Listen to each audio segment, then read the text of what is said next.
So ரீசெண்டாக நான் ஊருக்கு போயிட்டு மாலை போட்டு சென்னைக்கு வந்து ரிட்டர்ன் ஆகிட்டு இருந்தேன். நான் ஊரில் வந்து ஒரு 3:00 டைமில் வந்து பஸ் ஏறினேன். அதாவது 2:30 டைமில்.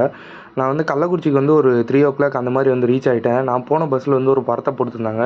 இந்த படத்தெல்லாம் இப்போ எடுத்துருந்தாங்கன்னா சத்தியமாக கலாய்ச்சிருப்பாங்க. வீட்டுக்கு திருட வந்தவனை பசி எடுக்குதுன்னு சொன்னவொடனே உட்கார வச்சு சோறு போட்டு அவன்கிட்ட வந்து நிறைய நேரம் கதை பேசிகிட்டு இருப்பாங்க. இந்த படத்தோட பேர் என்னன்னு தெரியல. ஸோ நான் பாதியில் ஏறினாலும் இந்த படம் பாதி நேரம் தான் பார்த்தேன். ஸோ உடனே வந்து நான் வந்து 3:00 வந்து கள்ளக்குறிச்சி வந்து ரீச் ஆகிட்டேன். ரீச் ஆனதுக்கப்புறம் வந்து உடனே எனக்கு வந்து ஒரு பஸ்ஸு கிடச்சிது. ஸோ அதில் ஏறி உட்காந்ததுக்கப்புறம் ஒரு வழியாக 1.5 மணி நேரம் கழித்து விழுப்புரத்தில் வந்து கொண்டு வந்து விட்டாங்க. ஸோ நான் அப்பயுமே வரும்போது விழுப்புரம் வழியாக தான் வருவேன். நான் திருவண்ணாமலை வழியாக வரலாம். பட் ரோடு நல்லா இருக்கிறதால நான் விழுப்புரம் வழியாக வருவேன். நீங்களும் விழுப்புரத்துக்காரங்க, உங்களுக்கு வந்து விழுப்புரம் பிடிக்குன்னா இந்த வீடியோவை வந்து லைக் பண்ணுங்கள். எங்கள் டிஸ்ட்ரிக்ட்லேருந்து பிரிஞ்சது தான் விழுப்புரம், ஆக்சுவலாக கள்ளக்குறிச்சி. ஸோ ஒரு வழியாக பெருங்களத்தூரில் வந்து ஒரு 7:50 8 மணிக்கெலாம் கொண்டு வந்து விட்டுட்டாங்க. பஸ்ஸே வந்து இல்லை, தாம்பரம் பஸ் தான் அதிகமாக இருந்தது. ஒரு வழியாக மாதவரம் பஸ் பிடிச்சி டோல்கேட்டில் இறங்கிட்டேன். ஸோ வந்து பார்த்தா காட்டை வந்து படுக்கூடாது. ஸோ காட்டை வந்து க்ளீன் பண்ணிவிட்டு அதில்